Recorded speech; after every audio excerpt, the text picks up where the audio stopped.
On April 1st, 2026, North Korean state hackers executed a $285 million exploit against Drift protocol on Solana in just 12 minutes, and some of those stolen funds were laundered directly through Hyperliquid before being routed onward to Binance. 5 days later, coordinated wallets manipulated Fartcoin to drain another $1.5 million from Hyperliquid's own backstop vault using the exact same playbook that has worked against the platform at least 5 times across the past 12 months. Arthur Hayes is calling for $150 hype. Bitwise just launched a physically backed staking product on Dutch Bourse, and 4 separate asset managers are now racing to file spot hype ETFs with the SEC. But the structural vulnerability that allows these attacks has not yet been closed, and Hyperliquid now processes roughly 70% of all decentralized perpetual futures volumes on Earth. So, the question that nobody in this industry wants to confront is pretty straightforward. What actually happens to the entire crypto market if Hyperliquid goes under? My name is Lewis, and you're watching the Coin Bureau. So let's begin by looking at the specific attack that turned decentralized perpetual exchanges into high-value targets for North Korean hackers. The Drift protocol exploit on April 1st, 2026 was not a smart contract vulnerability in the traditional sense. It was a 6-month intelligence operation attributed with medium to high confidence by both Elliptic and TRM Labs to UNC 4736, the North Korean unit more commonly known as the Lazarus Group. You see, the attackers posed as a legitimate quantitative trading firm, attended industry conferences in person, deposited over $1 million of real capital into the platform, and built genuine relationships with Drift contributors over months of sustained communication. The actual compromise came through malicious code repositories that exploited vulnerabilities in VS Code and Cursor, 2 development tools used by virtually every contributor in the Solana ecosystem. Once inside, the attackers hijacked governance multisig approvals and used Solana's durable nonce feature to pre-sign malicious transactions weeks before the final execution. A critical time lock on governance changes had been removed just 5 days prior, eliminating the last structural safeguard that could have provided a response window.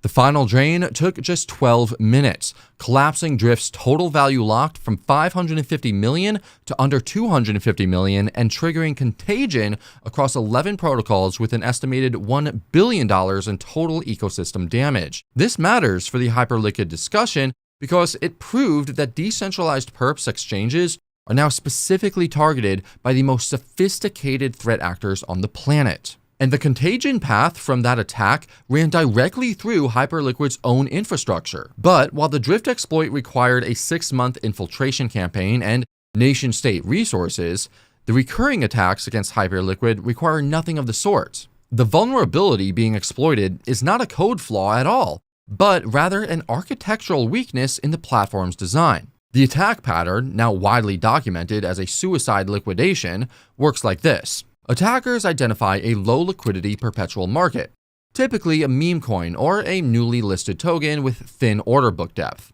They build oversized leveraged positions across coordinated wallets, pump the price to create artificial volatility, and then either withdraw margin or allow the position to become so large that cannot be liquidated through normal order flow.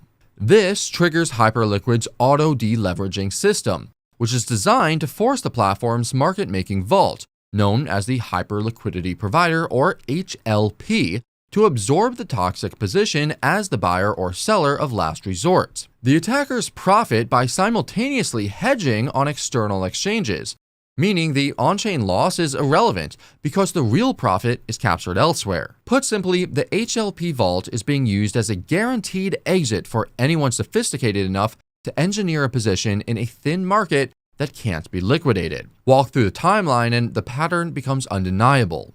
In March 2025, the Jelly Jelly incident saw a $6 million short position threaten over $10 million in vault losses, which was only prevented because Hyperliquid's validator set unanimously voted to emergency delist the market and force settle all positions at 0.0095. The following month, an ETH whale withdrew margin from a massive position, forcing approximately $4 million in losses onto the vault. In November 2025, 19 coordinated wallets executed the same playbook against Popcat, wiping out $4.9 million and erasing 3 months of accumulated HLP profits. Then, on April 3rd this year, 7 wallets deposited $1.85 million and extracted $2.78 million from the XPL market at a 150% return on invested capital. And just a few days later, on April 9th, 4 wallets built a $15 million leveraged long in 145 million Fartcoin tokens, spiking the price 57% before it crashed, with the HLP absorbing approximately $1.5 million in losses. Now, these aren't just random market fluctuations, they're calculated moves. To help you navigate this level of volatility, we share our full market research feeds and deep dive alpha over at the Coin Bureau Club. To join, just tap the link below or scan the QR code to see what our analysts are tracking right now. On-chain analysts at Look On-Chain and Hyperdash confirmed that the same wallet clusters were behind both XPL and Fartcoin attacks. Furthermore, PeckShield assessed that the Fartcoin attacker was net profitable through cross-venue hedging despite showing a $3 million on-chain loss. The playbook is documented, it is reproducible, and after 5 successful executions across 12 months, it still has not been structurally closed. Now, you might assume that a platform generating over $740 million in annualized fees would have the resources and the incentive to permanently eliminate a vulnerability this well documented. But that assumption completely ignores the fact that the vulnerability is not a bug to be patched, but a fundamental design feature of how Hyperliquid operates. The HLP vault currently holds approximately $1.68 billion in depositor capital, and it functions by design as the market maker of last resort. When auto-deleveraging triggers, losses are socialized across all HLP depositors and opposing position holders, not isolated to the manipulator. This creates a perverse incentive structure where the vault's own existence guarantees a profitable exit for any attacker who can engineer the right conditions. Historical yields of approximately 20% annually have attracted massive capital inflows, but those returns are described even by supporters as lumpy, carrying significant tail risk that most depositors do not fully appreciate. And there is a transparency paradox that makes the problem even worse. Because Hyperliquid operates entirely on-chain, the vault's positions and market-making strategies are visible to everyone, forcing its own market makers to rotate strategies as frequently as every 3 weeks to avoid being front-run by the same traders that they're supposed to be providing liquidity against.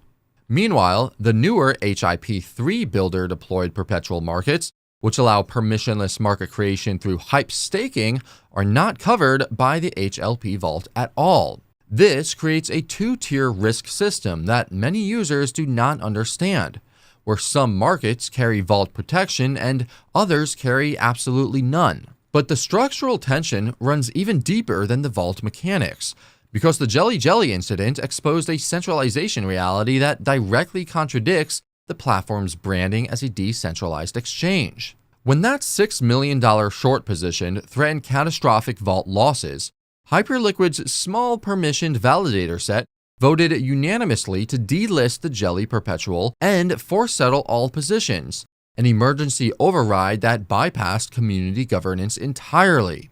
BitGet CEO Gracie Chen publicly labeled Hyperliquid an overmarketed fake crypto DEX and warned that it poses FTX 2.0 risks to users, describing the platform as immature, unethical, and unprofessional. Glassnode research published in March 2026 reveals that all 24 of Hyperliquid's validators are clustered within AWS Tokyo across the AP Northeast 1 region, creating a measurable latency advantage where Tokyo-based traders connect in 2 to 3 milliseconds, while European and American traders face connection latencies exceeding 200 milliseconds. This means that the entire network shares a single infrastructure dependency with exchanges like Binance and BitMEX, meaning a regional AWS failure could simultaneously halt multiple major crypto venues. Okay, if you're looking to trade these latest market moves, be it with crypto or TradFi assets, then BitGet is the place to do it. And they've recently released their new BitGet TradFi platform that lets you trade gold and other commodities directly with USDT. Users get access to deep liquidity and low slippage, and if you're feeling brave, you can also use up to 500x leverage too. Ooh. So, scan the QR code right here to sign up and put yourself in the running to net a $50,000 deposit bonus. Nice. Hindenrank, a DeFi risk rating firm, assigned Hyperliquid a C- risk grade with a 10 out of 10 scale exposure score, the highest possible systemic risk designation, identifying 2 distinct collapse scenarios and 4 high-severity interaction risks. The reality is that Hyperliquid possesses the centralized power to intervene in emergencies and has demonstrated its willingness to use that power, while simultaneously presenting itself as a decentralized protocol governed by distributed consensus. This creates a moral hazard, where users deposit capital into the HLP vault, assuming that they are protected by decentralized governance, when in reality, a small concentrated group retains the unilateral ability to alter, settle, or delist their positions without prior consent. Now, let's address the core question directly, because the systemic risk that Hyperliquid represents extends far beyond its own platform.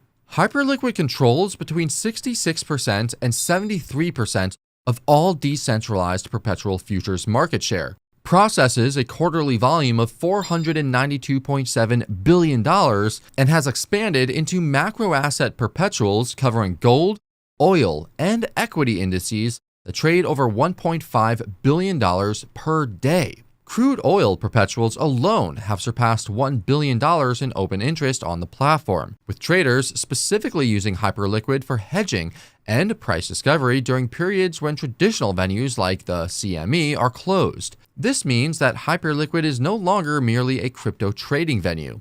It's financial infrastructure that institutional participants depend upon for macro risk management outside traditional exchange hours. If a sufficiently large and coordinated attack were to hit the HLP vault across multiple thin markets simultaneously, the cascade would be catastrophic. Mass liquidations across all HLP depositors would thin liquidity further, creating a self-reinforcing bank run dynamic where confidence collapse drives withdrawals that make the platform even more vulnerable to subsequent attacks. Protocols holding HYPE as treasury assets or collateral face secondary losses as the token's approximately $10 billion circulating market cap reprices.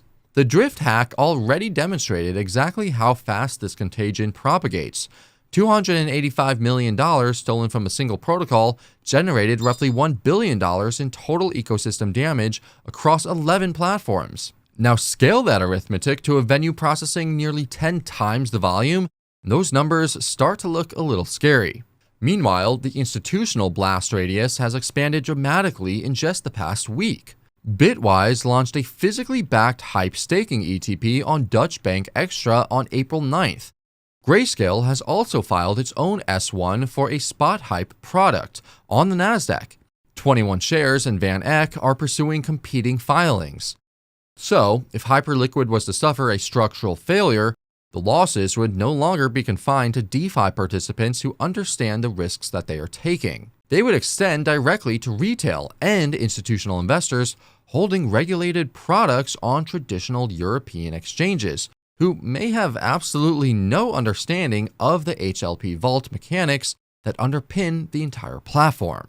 So, what can you actually do right now to protect yourself from this specific category of risk? Well, first, do not treat HLP yields as risk-free passive income, because the 20% annual return carries documented tail risk from an exploit pattern that has succeeded 5 times without structural remediation.